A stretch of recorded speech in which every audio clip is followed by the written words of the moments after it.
550 वर्षों के बाद श्री राम अपने घर अयोध्या पधार चुके हैं।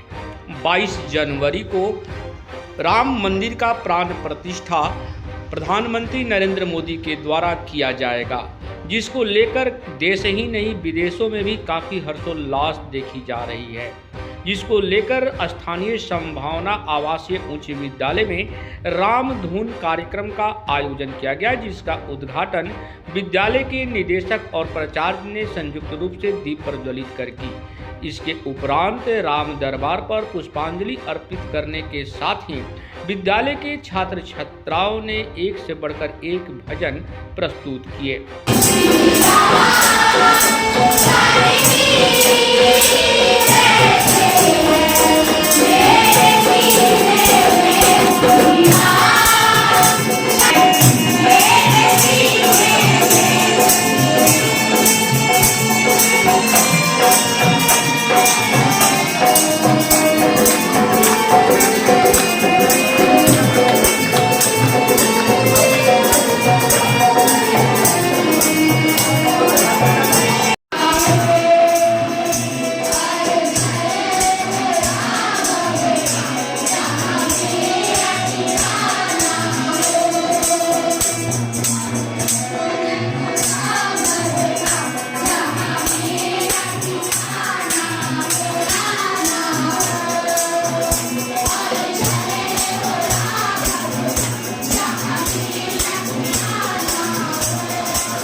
आत्मा कहीं ना कहीं बंधी हुई थी, बंधन में थी, और हमारी आत्मा को संपूर्ण स्वतंत्रता और सनातन को संपूर्ण स्वतंत्रता कब मिलने वाली है? 22 को। हमारा सनातन, हमारी पहचान, हमारी अस्मिता 22 को मिलेगी कि हम क्या हैं और हम किसकी संतान हैं और हमारे पूर्वज किस तरह के रहे हैं।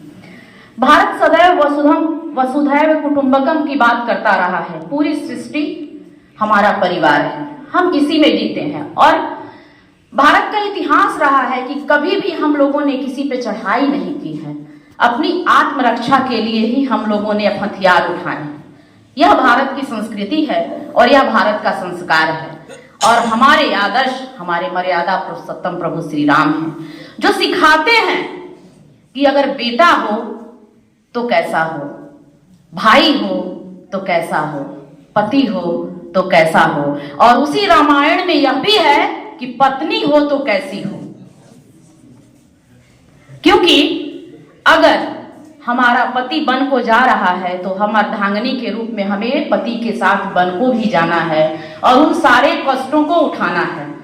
अगर हमारा पति मर्यादा पुरुषोत्तम है और अयोध्या का चक्रवर्ती राजा है तो हम पटरानी भी हैं, लेकिन वह वन वन की खाक छानता है तो हम उसकी परछाई बनकर उसके साथ हैं।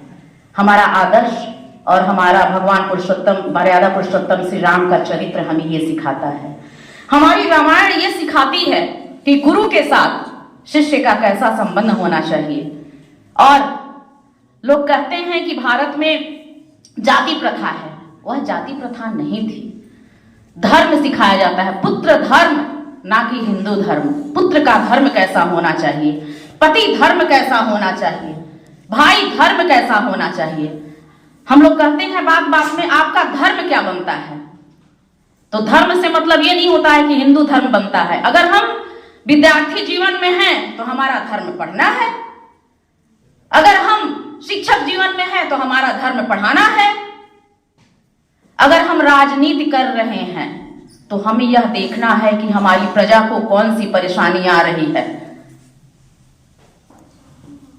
खाने के लिए खाना, अन्न, जल, वस्त्र और मकान मिल पा रहे हैं कि नहीं मिल पा रही है। राजा का कर्तव्य होता है कि वह अपनी प्रजा के बारे में सोचे। और हमारा धर्म ग्रंथ रामायण हमें इन सभी की शिक्षा देता है। आज पूरा विश्व राममय है।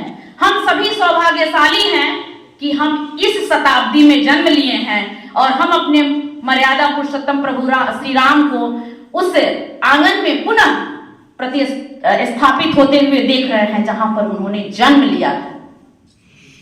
नारायण होते हुए भी नर का शरीर ग्रहण किया था।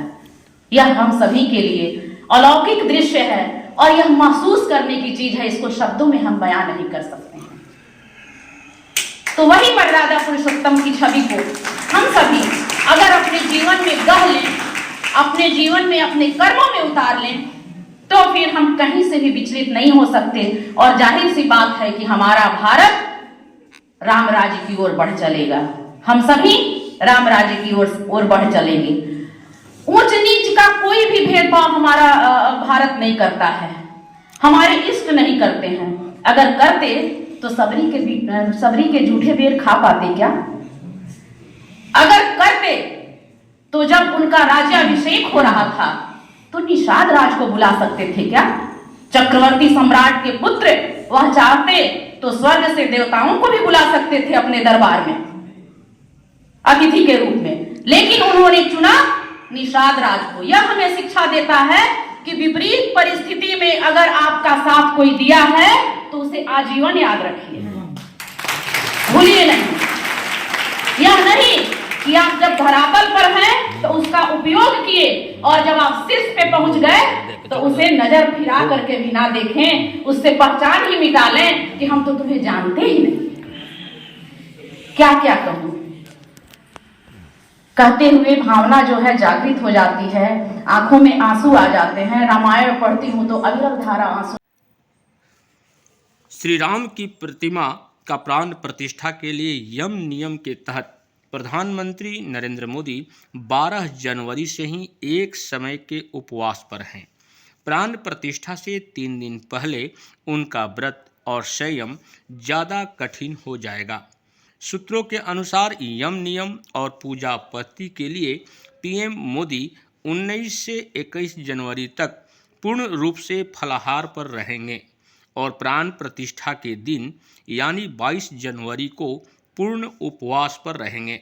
इस दौरान शास्त्रों के अनुसार कुछ मंत्रों का जाप भी करेंगे।